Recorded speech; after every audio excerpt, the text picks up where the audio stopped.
જય શ્રી કૃષ્ણ મિત્રો। આજે હું યુનિટી વિશે કહેવામાં છું। ગમે ફિલ્ડમાં જો યુનિટી હોય, જો ટીમવર્ક હોય તો તમે ગમે કામ કરવા માટે અચૂક થાઓ। અત્યારે જ મારી એક વાત કરું છું। મેં છેલ્લા 1 મહિનાથી આ મહેનત કરી હતી, પણ મારી ટીમમાં એક છોકરો વાંહે રહી જતો હતો, મારી સાથે નહોતો રહી શકતો, બરાબર છે। એને મારે સાથે રાખવો હતો, એટલે જે મેં મહેનત કરી હતી 1 મહિનાની, મેં એને આપી દીધી। કારણ કે યુનિટી, જો તમારામાં યુનિટી હોય, બરાબર છે, તો તમે આગળ જઈ શકો, કહી શકો કે આ મારી ટીમ છે, બરાબર છે। બાકી યુનિટી ન હોય, તમે એમ કહો કે એક વ્યક્તિ આગળ થઈ જાય અને એમ કે આઈ એમ સમથિંગ, નો, ખોટી વસ્તુ છે, બરાબર છે।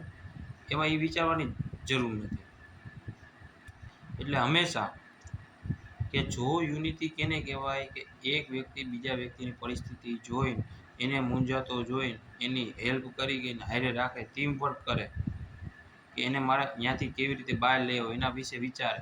પોતાનું તો દુનિયામાં બધા વિચારે જ છે, આ દુનિયામાં પોતાનું તો બધા વિચારે જ છે, પણ જો તમે બીજાનું વિચારીને એને આગળ લઈ આવો ને એની સાથે રાખો તો એ ઉત્તમમાં ઉત્તમ છે।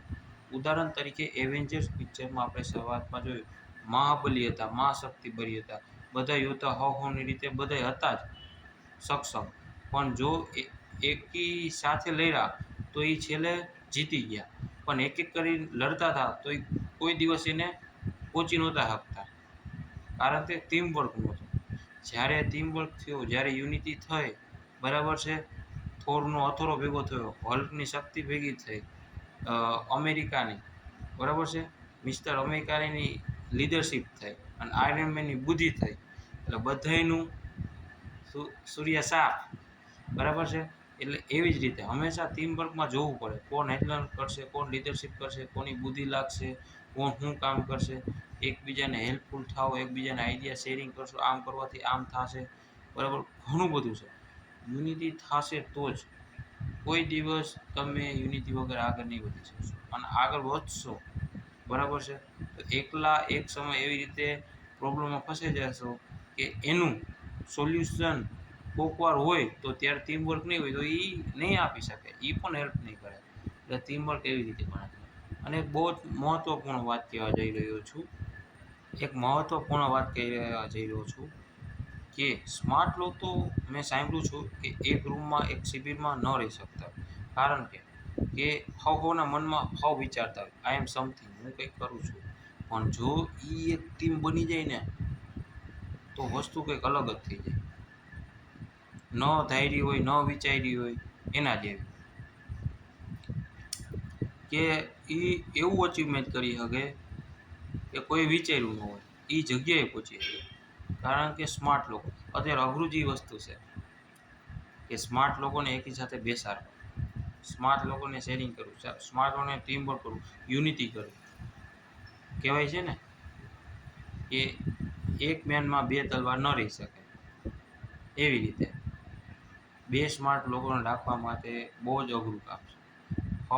પોતાના વિચારો, પોતાનો થિંકિંગ, પોતાનું બધું લઈને આવ્યું એ પોતાની સાથે, એટલે એ બધું અઘરું છે। એટલે યુનિટી કરો, યુનિટીથી જગ જીતી શકો તમે। હું ઇકોનોમિક્સનો હું ઇકોનોમિક્સનો વિદ્યાર્થી છું। અમારા સાહેબ છે ને એક બહુ મસ્ત વાક્ય કહેતા કે એક કંપનીએ પોતાની વિરુદ્ધ કંપનીને એમ કહી દીધું કે તમે અમારી પાસેથી પૈસા લઈ લો, બરાબર, તમે અમારી પાસેથી પૈસા લઈ લો, અમારી પાસેથી ક્રેડિટ લઈ લો માર્કેટની, બરાબર છે, બધું મશીનરી બધું તમે અમારી પાસેથી લઈ લો, અમને અમારા માણસો આપી દો, એટલે ફરીવાર અમે જે પણ અમારી પાસે છે ને એ ઊભું કરીને આપી દઈશું, શૂન્યમાંથી સર્જાય।